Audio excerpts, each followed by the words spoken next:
Been scroll sawing all morning on my Delta Machinery 20-inch scroll saw. You can see sawdust here on the table.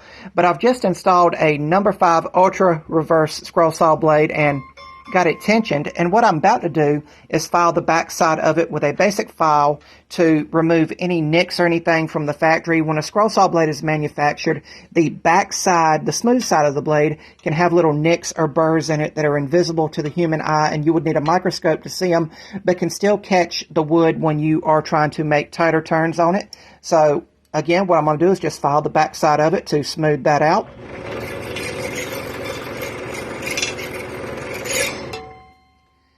And now I myself can tell a major difference from when I freshly installed the blade.